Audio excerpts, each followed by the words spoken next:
Good evening, everyone. Let's find all my notes. Good evening, everyone, and welcome to the Art Deco Society UK's webinar with John Wyver, who's going to tell us all about British television in the 1920s and 1930s tonight. I'm just going to stop sharing my screen for a second. And then you should have it's always a bit of a jump scare when you suddenly see yourself there. I hope you can all hear me okay. So as I said, John Wyver's here tonight. John is a writer and producer of arts and performance television and professor of the Arts on Screen, University of Westminster. He's the author of the Royal Shakespeare Company on Screen, A Critical History, 2019, and of the recently published Magic Rays of Light, The Early Years of Television in Britain, 2026. So I'm Lucy Jane Santos. I'm the Art Deco Society's UK's chair and your webinar host for this evening. I know we're all eagerly waiting John's fascinating talk, but I do just have to go over a few ground rules before we start. Now, the first is that we have auto-generated captions, which are available if you click the CC Live transcription button on the bottom of your screen and then show subtitles. Next is that this is the webinar format, so this is different from regular Zoom meetings. So for instance, you can only hear me and John, but we can't see or hear you. Now we're going to be following tonight's presentation with a Q&A session. So if you'd like to ask our speaker a question, please do pop it into the Q&A section at any time. That should be at the bottom of your screen and I'll answer all questions at the end. So you may also use the chat function throughout the talk if you want to share any nice thoughts with the groups or raise any issues that you have with your sound or video. But I would also say, as always, please be respectful and thoughtful with your questions and comments. So that's it for the sort of house rules. I've just realised that I've got Jack Lemmon and Tony Curtis in their pants behind me, but I'm going to ask John to turn on his screen now. And also share his screen as well, and so we can move on. I would also just say that all registered attendees will be sent a private link to the recording after the event. So how are we doing with that? Perfect. Great. I can see you and I can hear you, John. So Very welcome. good. Really looking forward to tonight. I'm going to turn off my audio and video now, so it's all for you. Really looking forward to this. Great. Many thanks for this opportunity to speak to the Art Deco Society, and especially to you, Lucy, for the invitation and for chairing this evening. I have to warn everyone that there is remarkably little Deco style in my talk, since unlike many interwar radios, television sets of the time, and despite the rather fancy sunray background in these ads, television sets were largely bulky, blocky cabinets that mostly looked like cupboards or small wardrobes. But I hope that in my roughly 45-minute presentation, you'll find other elements of interest, and that perhaps I will, by the end, have convinced you that television in Britain did not begin, as popular memory has it, with the 1953 coronation, and that television before the Second World War was extensive, innovative, complex, and richly interesting. However, we have next to no moving image archive material from this period. Almost all of the extensive output was live, and prior to the early 1950s, there was no available technology for recording transmissions, which is certainly one of the reasons why this period of television is so little known and explored. I'm going to look at how television in the late 1920s and 30s was intimately entangled with the cinema, theatre, variety, music, dance, and visual arts of the time, and how television responded to and now reveals key aspects of interwar social histories, embracing legacies of the Great War, changing gender roles for women, qualities of suburban living, and more. And finally, I want to suggest that early television in Britain took a really wide variety of forms, which were often different from those familiar from post-war domestic broadcasting. However, let me begin by introducing you to Mr. George Bohr from Long Melford in Suffolk. Pictured here in 1937, George was a stockman, an agricultural labourer who lived in a two-room cottage in a village where electricity had arrived little more than a decade earlier. In 1937, despite his home being well outside the recommended reception area for signals from the BBC's new high-definition television service from Alexandra Palace, George spent 120 guineas from a legacy and his savings on his first television. Soon he was inviting in his neighbours to watch variety shows, plays, talks and outside broadcasts, and he became well known in the local area as the television man. Then, early in 1939, he gave an interview to a Sunday paper and confided that he would rather like to find a wife to share his evenings at home in front of the screen. The Red Tops of the day then reported that some 800 women responded to this oblique invitation. And for days, George apparently had to leave a window open in his cottage through which the postman could deliver all the mail. For whatever reason, the only correspondent who he met in person was Miss Beatrice Betty Stent, who was in domestic service in Hammersmith and who described herself as modern to a point, but very home-loving. Barely 4 weeks after their first encounter, George and Betty were married at Sudbury Register Office. Thanks to a Radio Times article, George is one of the very few people not professionally associated with television whose views about the medium we know a little. And he and Betty are a perhaps unconventional way into the history of British television between 1926 and 1939. A more conventional beginning is the event of which we've just celebrated the centenary, the first public presentation by the inventor and entrepreneur John Logie Baird of what he called true television. That is, recognisable, just, moving, grayscale images like this one, which took place in London in Frith Street in Soho on the evening of the 26th of January 1926. Baird had already, nearly a year earlier, given demonstrations of a very basic 8-line version of his seeing by wireless technology at Selfridges in March 1925. And from the evening in Frith Street onwards, he gave numerous other demonstrations of his technology, culminating in a first outing at the Radio Olympia trade show in the autumn of 1928, in what was in fact the same week that the first talkie, the jazz singer, premiered in London. At Radio Olympia, the Baird Company presented a schedule of variety acts and chat on a closed-circuit television system for attendees.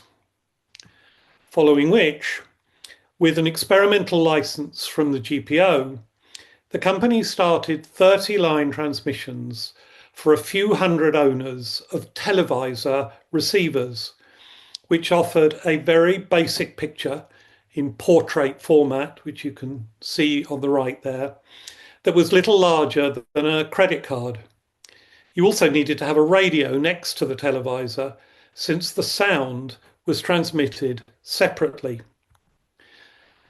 Nonetheless, the broadcasts included, in February 1929, the first television drama in Britain, Box and Cox. Broadcast more than 18 months before the usually acknowledged first television play, Pirandello's The Man with the Flower in His Mouth. Box and Cox was a mid-19th century comedy based on a French vaudeville sketch. From September 1929, the Baird Company's transmissions were carried each week on several mornings and twice late night by the BBC's London transmitter, radio transmitter that is, although initially in this setup with non-synchronous sound. And then from the 31st of March 1930, with sound and vision together from the new Brookman's Park twin transmitters. To begin with, the images were simply head and shoulder shots, although these gradually developed into full figures, with singers, instrumentalists, jugglers, dancers, cartoonists, and others, each doing a 10-minute or so turn in a bill of 3 acts. This variety output was complemented by occasional prestige transmissions, like the co-production with the BBC on, as I say, Pirandello's The Man with the Flower in His Mouth, and outside broadcasts from Epsom for the 1931 and 1932 derbies.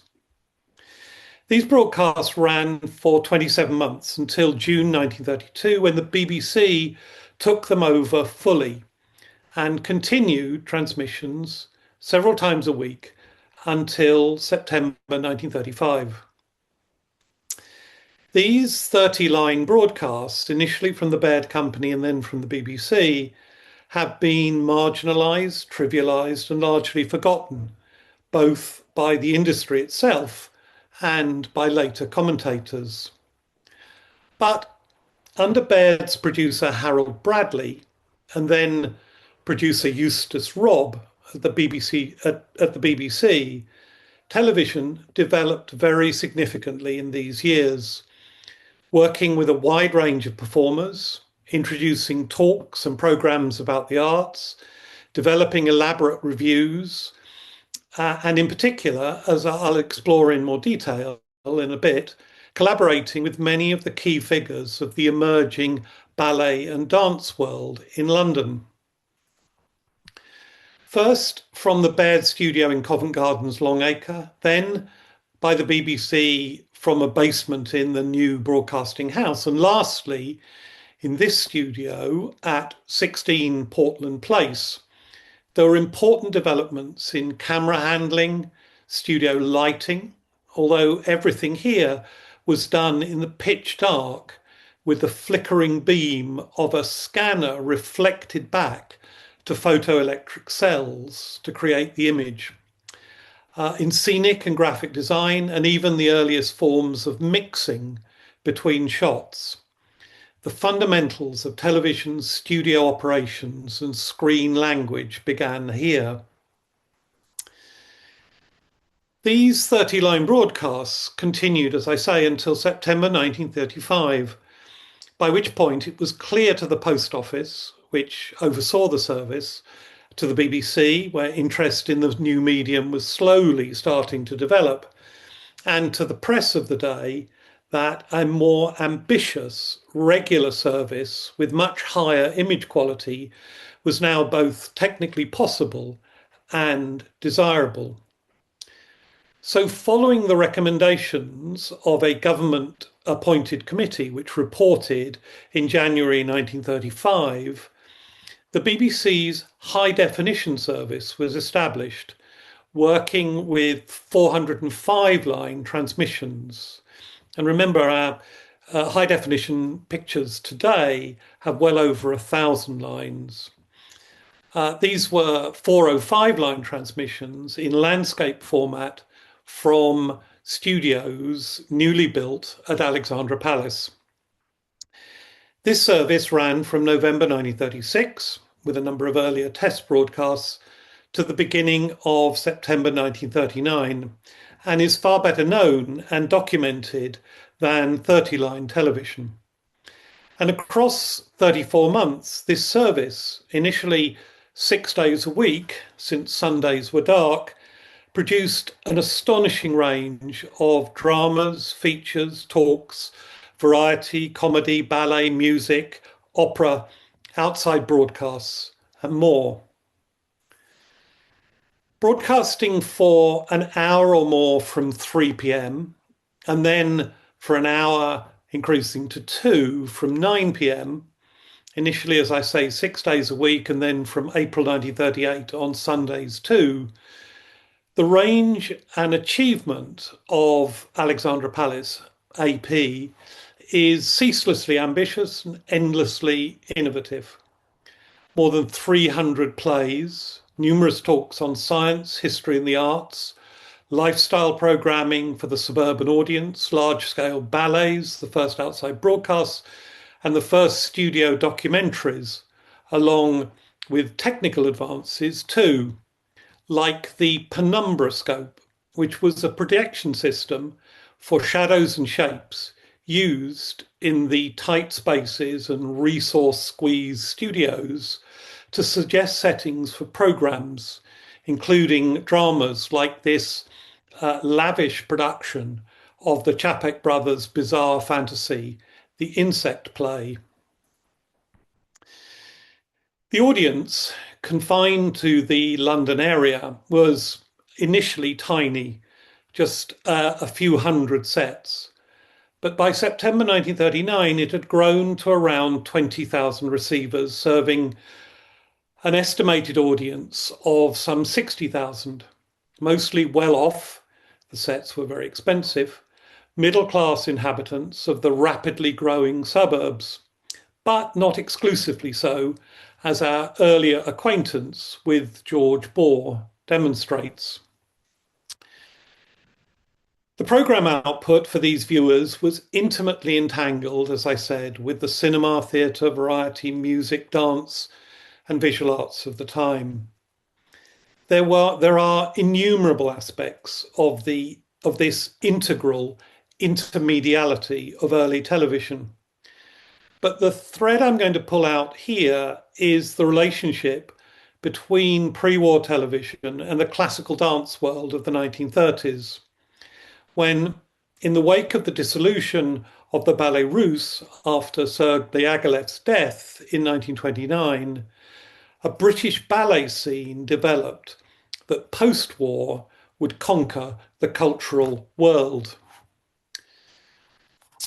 The story begins at midnight on the 13th of November 1930, when Ailsa Bridgewater, the sister of Baird studio engineer Tony Bridgewater, stepped onto a tabletop platform that raised her feet to the height of the fixed scanner. Within a similarly fixed frame that revealed her legs only up to her knees, she ran through a rudimentary sequence of ballet steps. The dancer was nonetheless aware of the significance of the moment, as she later recalled.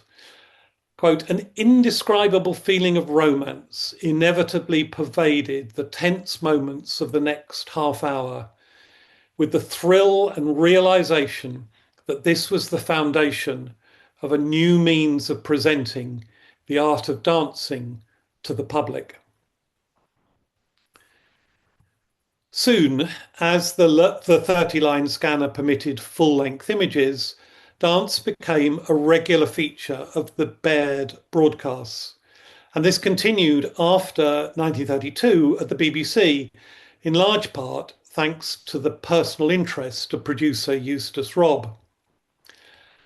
Among the famous dancers of the day who performed for the 30-line scanner were Alicia Markova, Tamara Karsavina, Cleo Nordy, and even the great Adeline Gennet.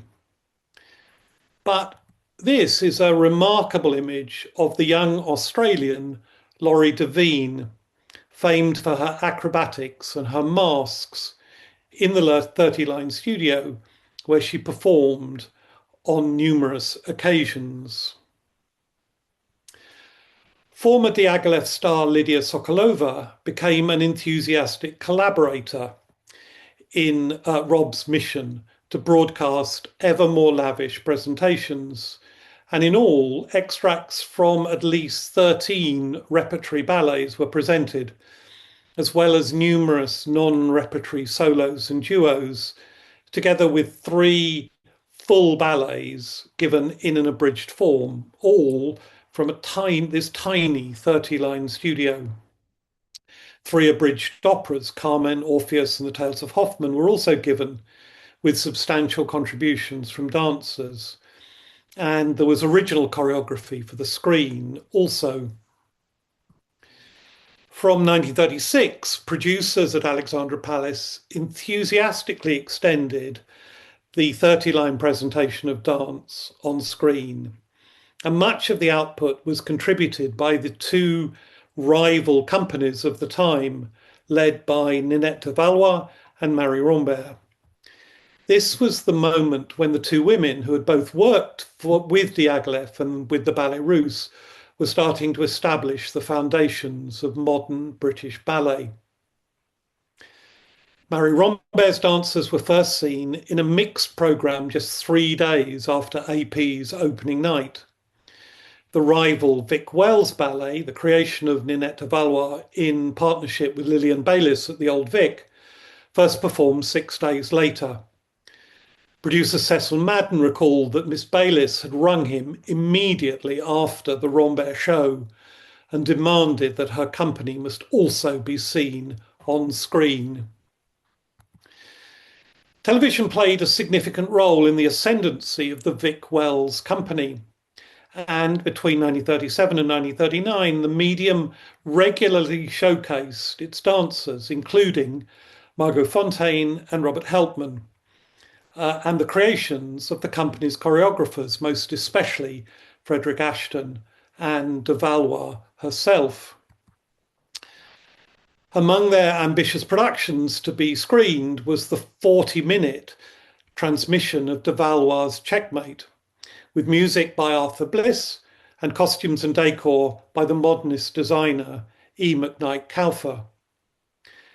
Providing fees and audiences, both at modest levels, along with the aura of modernity's technological glamour, Alexandra Palace and the Vic Wells generated cultural capital to the benefit of both fledgling enterprises. De Valois hoped to create a large national company, grounded in the Russian classics, but with a distinctly British feeling. And her vision was eventually realised in today's Royal Ballet. Marie Rambert was more interested in an anti-establishment group devoted to chamber works, and her dancers were featured on television less frequently than the Vic Wells, giving a total of 7 ballets in 5 programmes.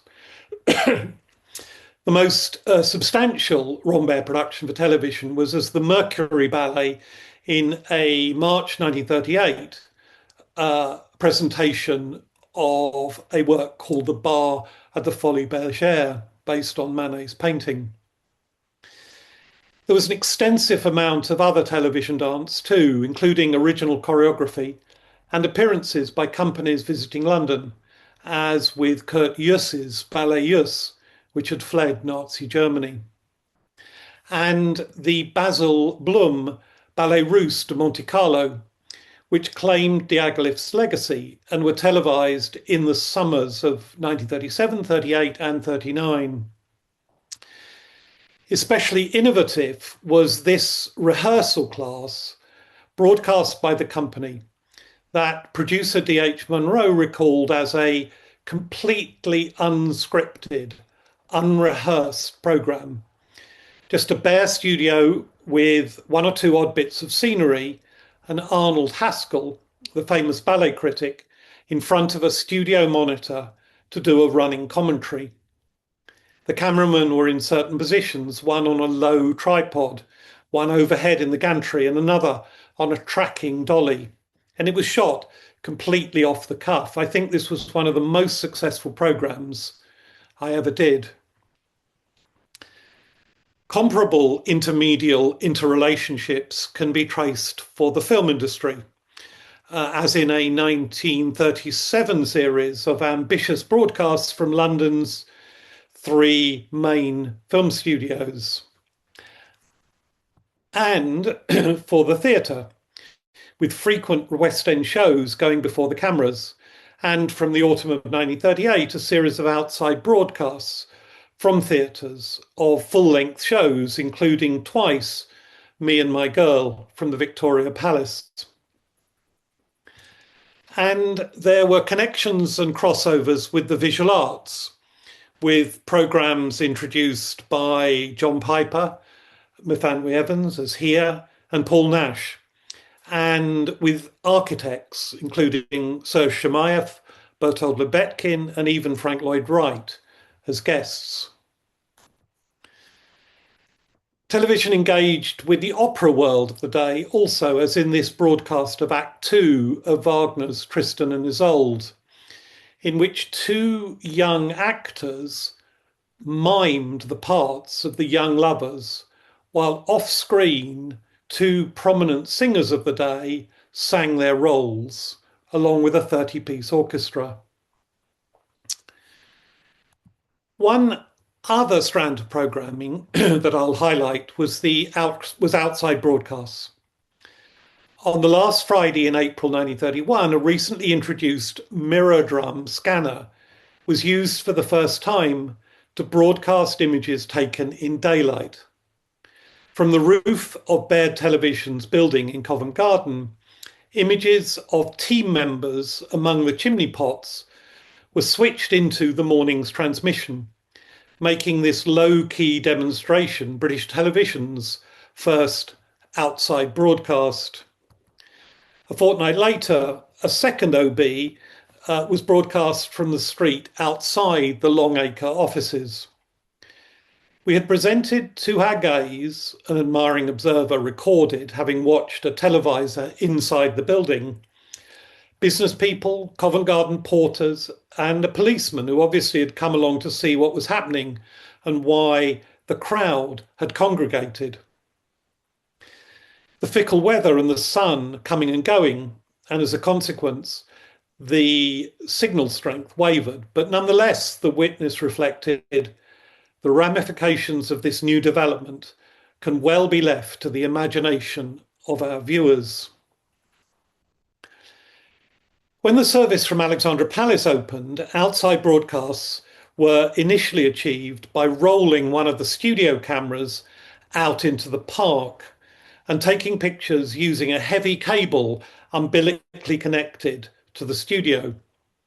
Golf lessons, model aircraft demonstrations, and keep fit classes were seen in this way.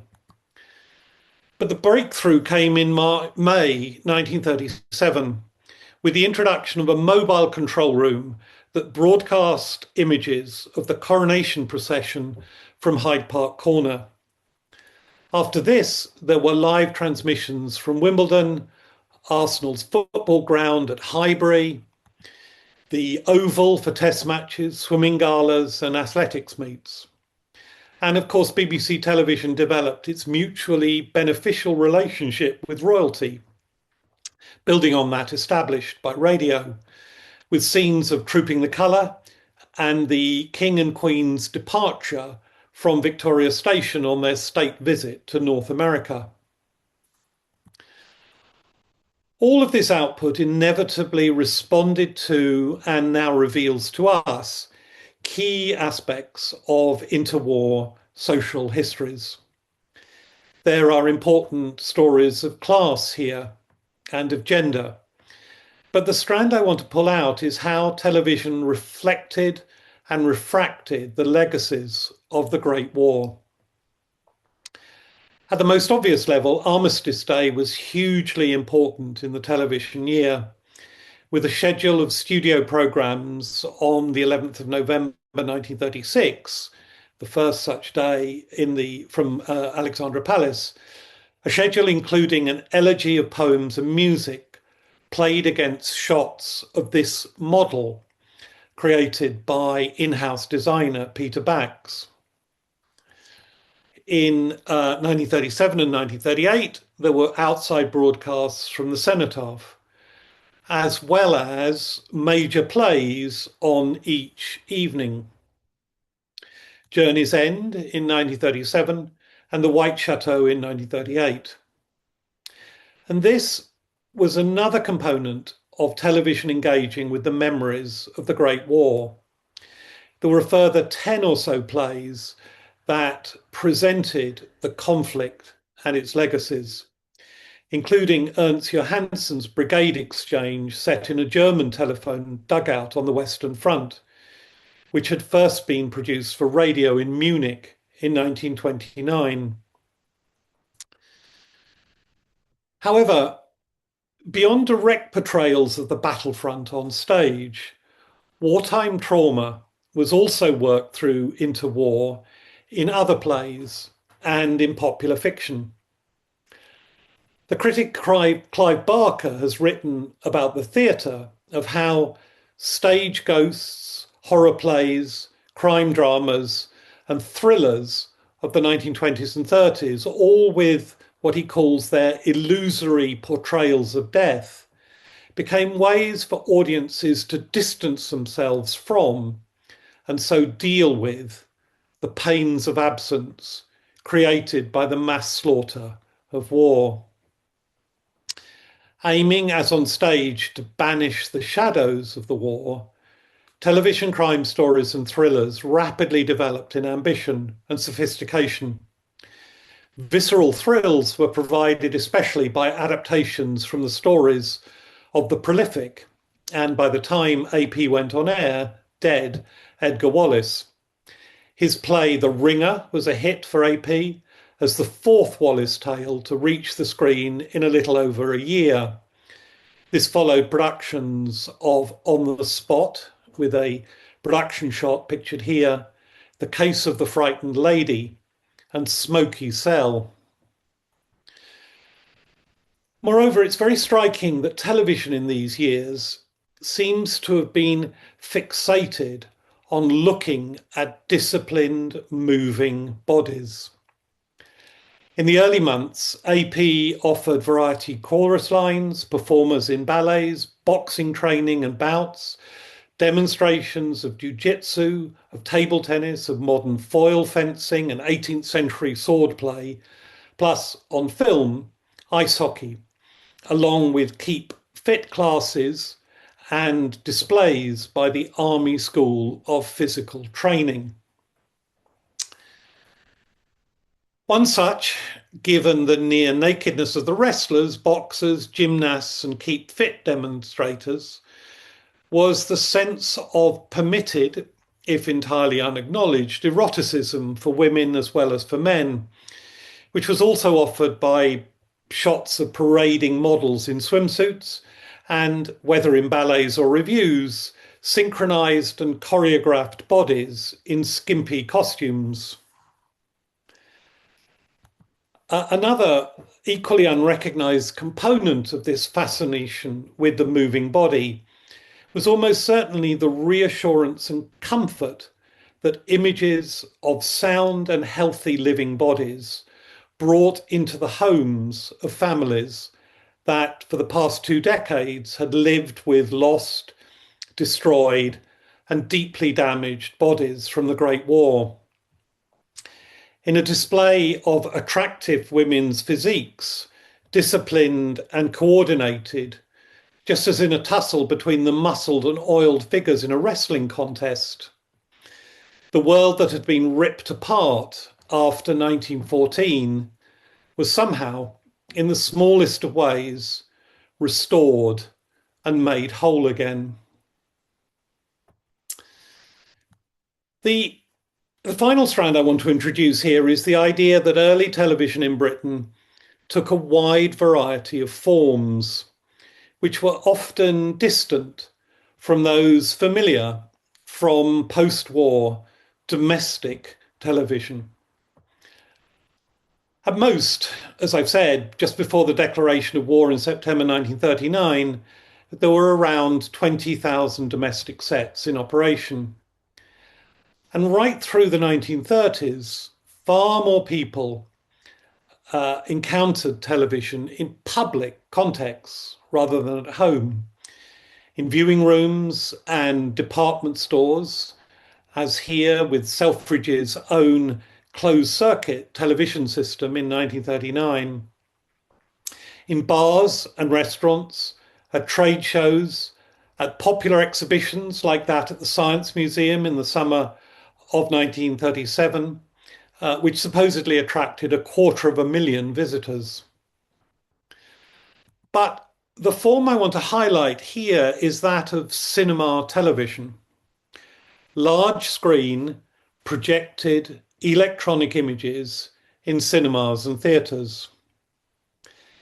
The story of cinema television in Britain is little known, and yet it was a key preoccupation of both the film industry, of Gaumont British, which controlled Baird Television Limited after 1932, and of the Odeon exhibition circuit, as well as of the BBC, which could not decide whether cinema television was a threat to its broadcast monopoly or a potential saviour, given the precarious financing of television.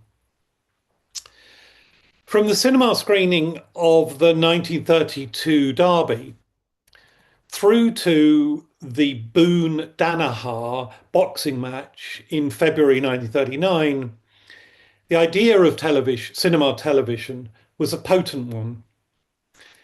Occasional demonstrations of live projections of broadcasts had taken place throughout the 1930s, but it was for this bout that the BBC first permitted 3 London cinemas to show the transmission on big screens. Characterised by the Times as an animated scene, the interior of the Marble Arch Pavilion Cinema was packed that evening with an audience of men and women, the Times said, who were evidently boxing enthusiasts. Every seat was taken and some 70 people were standing against the walls, and there were excited cries of, "Go for it, Eric," and waves of applause. The excitement in the theatre rose at times to fever pitch, the journalist noted, and the pictures were always sufficiently clear for the public to follow what was happening. At just a very few moments, the pictures broke up, prompting whistles and catcalls, but normal service was quickly resumed. The success of the presentation was such that numerous other demonstrations followed in the summer of 1939, and both Gaumont British cinemas and those of the Odeon circuit across London committed to introducing the necessary technology. The war put an end to this development, but the Rank organisation tried to extend the idea in the first post-war decade. But of course, it was only finally achieved in the mid-2000s with live broadcasts of theatre, opera, dance by satellite, with NT Live and similar ventures.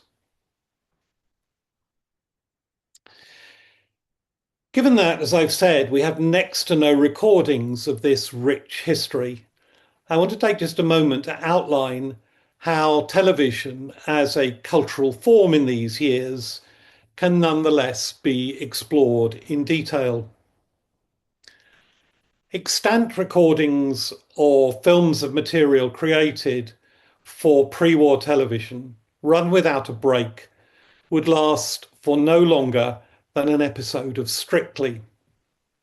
But we do have 2 film documentaries from the 1930s. Television Comes to London and the 50-minute BBC television demonstration film from which these shots are taken. And these 2 films are of inestimable importance. And there were some other film fragments, such as a short report made by the BBC about that remote OB of the 1937 coronation procession. But beyond this, we need to work with press reports, with photographs, production files, scripts, the recorded memories of those involved, and what the historian Jason Jacobs has called a flotsam of fragments. Radio Times, for example, is of vital importance for the occasional features and in particular for the weekly diary columns contributed by a writer known in the magazine only as The Scanner, but who was in fact staff journalist Harold Rathbone. Contributing to the majority of the issues, he trailed forthcoming programmes, provided biographical snippets about performers and producers, and wrote about changes in production processes. Vital too to the writing of this history is the critical discourse that developed alongside the transmissions, and in which the dominant figure is the critic Grace Wyndham Goldie, who wrote television reviews for The Listener from 1937 to 1939, and then, after the war, became a significant current affairs producer for television. She was far and away the most thoughtful, perceptive, and often strongly opinionated regular reviewer of television before the war. And her developing ideas about the specificities of this new medium and the potential of its emerging programme forms offer a cornucopia of insights into how television was coming to be understood just prior to the war. Perhaps the source that surprised me the most was the collection of detailed and often richly informative columns in the trade press, especially in the monthly journal Television, but also Wireless World, World Film News, and others. Especially valuable in television are firstly the pages written by Baird producer Harold Bradley, which offer an absolutely unique close-up sense of the production of the earliest studio programming. And then later, the extended columns, some of which I am certain were written by BBC engineer Tony Bridgewater. All of which fed into my recently published book, Magic Rays of Light, The Early Years of Television in Britain, and much of which will be pursued further in a two-day conference I'm organising at the University of Westminster in early July, The Cultures of Early Television. If you're interested in that, do search out my email on the University of Westminster website. And that applies too if you have follow-up questions or thoughts after tonight and the Q&A that follows. Meanwhile, to finish off, the service from Alexandra Palace closed down just after 12:30 on the afternoon of Friday, the 1st of September, 1939, 2 days before war was declared at 11 a.m. on Sunday, the 3rd of September. There was a fear that the Alexandra Palace transmitter could be used as a kind of homing beacon for German bombers. But there was also a recognition that television's engineers and production staff would be needed for other, more urgent tasks in the war effort. The service did not resume until early June 1946, when it reopened on the day before the Victory Parade, which was broadcast by one of the pre-war outside broadcast units. Good afternoon, everybody. The pre-war presenter, Jasmine Bligh, greeted the audience in June 1946. How are you? Do you remember me? After her introducing herself to the lookers in, she continued with barely suppressed excitement. Well, here we are, after a lapse of nearly 7 years, ready to start again. I like to think that some 60 miles distant in Long Melford, George and Betty Bohr, together now with 4-year-old Michael George, were sat together on their sofa, watching once more. Thank you. That was great. Thank you so much for that. Really enjoyed it. Really enjoyed the George Bohr story as well. Great way to start and finish. It really does put a human face on the discussion, doesn't it? Now, let's see. Now, we've got if anyone wants to add a question to the Q&A, please do. I've got a couple of questions that were submitted by committee members as well. So we've got Duncan saying, thanks, John. The equipment must have been amazing. We've got a question from Helen. I think I read somewhere that the AP tower was used in the war to jam the navigation system of enemy bombers. Is that right? Yeah, it is. They found that I'm not technical enough to know the exact details of this, but it seems that the wavelength that television signals used was coincidentally very, very close to the radio signals that the German bombers used. And there were a staff of a dozen RAF people at Alexandra Palace, which used the transmission mast to jam the radio transmissions of the German bombers. It's not clear how successful that was, but it certainly was a part of the war story of Alexandra Palace. Yes. Thank you. One of the questions that was submitted by the committee member was looking around early pioneers and reviewers, I would imagine as well. They were asking to what extent did they underestimate or misunderstand the eventual social impact of television as a medium? Is there something more you can talk about that? Yeah. Um, I, I think I think that there's a real sense that before the war, um, the impact that television was going to make was really not recognized or understood by very many people, if any at all. There was a sense that this was still a kind of quite a small sort of experimental for all of their achievement service, and that radio was actually still far and away the most significant medium, um, as it continued to be, of course, through the war and into the 1940s. And I think you only really get the beginnings of concern about the sort of social impact of television, about whether it had watching too much of it had deleterious effects and so forth.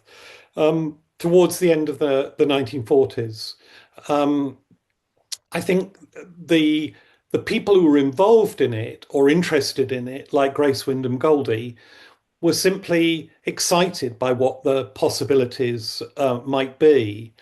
Um, and I don't think there's very much in their writings or their memories of being concerned that television would potentially become either as all pervasive as it did by the late 1950s, or that it could be problematic for society. Lovely. Thank you. We've got a question from Simon saying, were there TV news programs and how were these influenced by cinema newsreels? Mm. In fact, before the war, the television service didn't produce its own news service at all. What it did do was strike a deal after many months of negotiation with two of the newsreel providers, Movietone and Go More British. And so the cinema newsreels, the 10-minute versions of the cinema newsreels, were shown several times, up to six times each during every week from late 1936 through to 1939. So actually, there was an extensive amount of film coverage of current events, but in the form that the cinema newsreels had created. Television doesn't start to create its own news programs, and even then, not really, until a series called Newsreel begins at the end of the 1940s. And then news bulletins on television, initially without a presenter, in I think 1954. But it's even though there were no programs like that, it's not the case that there was no presence for the outside world on television through the 1930s. Lovely. Um, we've got time for one more question. If no one in the audience has one, oh, my Q&A just flipped up. Emma asks, Emma says, thank you, John. That was fascinating. Do you think there were assumptions of the social class and tastes of the 1930s TV audiences and an effort to produce largely highbrow content for them? Yeah, and there's no question that the producers were um, making programs for what they understood to be um, an educated audience, certainly, a well-off audience, and a middle class or upper middle class audience. Um, the some of the sports broadcasts, for instance, indicate that the centrality of Wimbledon, was which was there from the summer of 1937, has continued right the way through. Particularly in the interwar years, Wimbledon was or tennis rather, was a quintessential middle class pastime, and the fit between the suburban living tennis players and the service was very close. But you also see it in the fashion programs, for example, which are very upscale, often with models wearing furs or couture gowns. And there's one early program which promises to show you appropriate fashions for the Eton Harrow match at Lord's and for a country house party for the Glorious 12th for the start of the grouse shooting season. So, these were not programs for women and men looking to learn what they might wear on the beach at Southend, as it were. There was also a really strong sense of sort of middle class pastimes and diversions.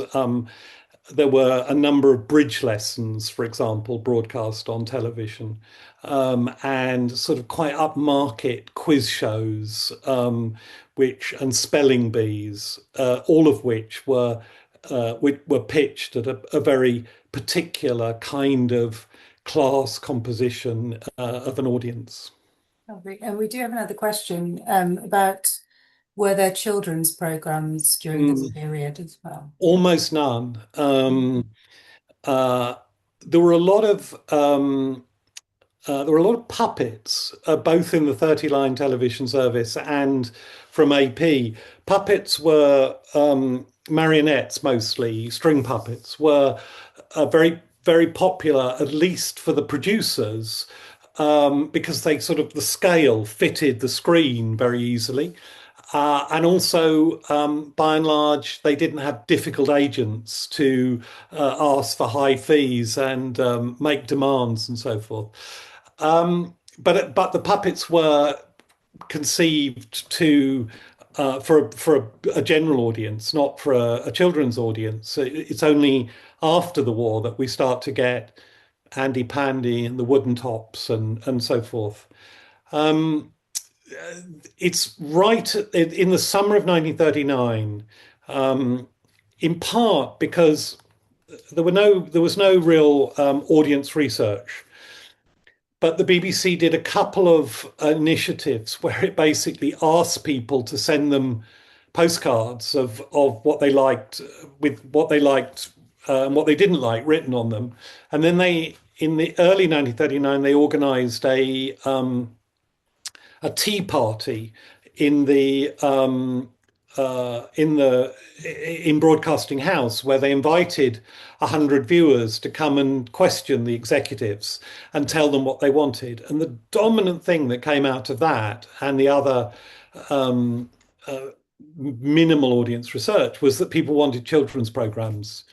Um, and so they just, in the summer of 1939, began to do some presentations on Sunday afternoons, which had more of a focus, more of an address to children.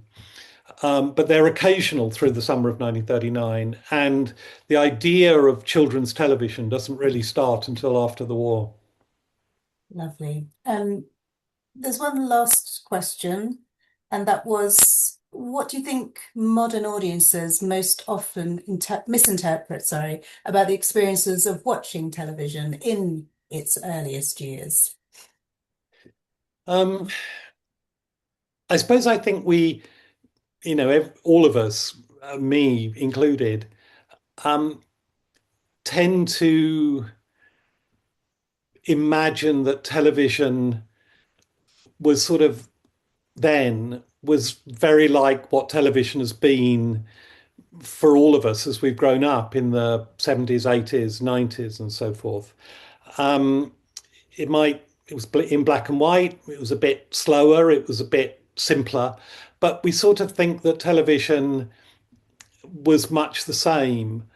I suppose one of the things that I've been most struck by in all of the research I've done is just how strange and different it was, and that we need to often, even though there are things that there are very clear continuities and very clear uh, examples of productions which, are the first very crude sitcoms or the first very crude soaps and so forth. Actually, it's illusory to think that they were like what television becomes. And it's important to hold on to the sort of difference and strangeness and sometimes the kind of true weirdness. I mean, I dropped in without any explanation that image of a production of The Hunting of the Snark with those weird masks, um, or the insect play or whatever.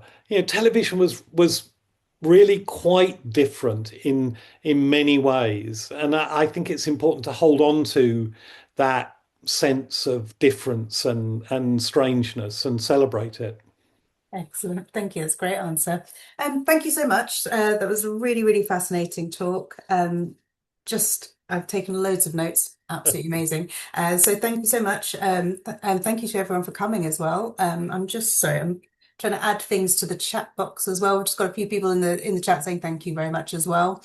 So just looking forward to our next talk. So our next talk is on the 26th of May, and that's with Georgia even Morley, curator at the London Transport Museum.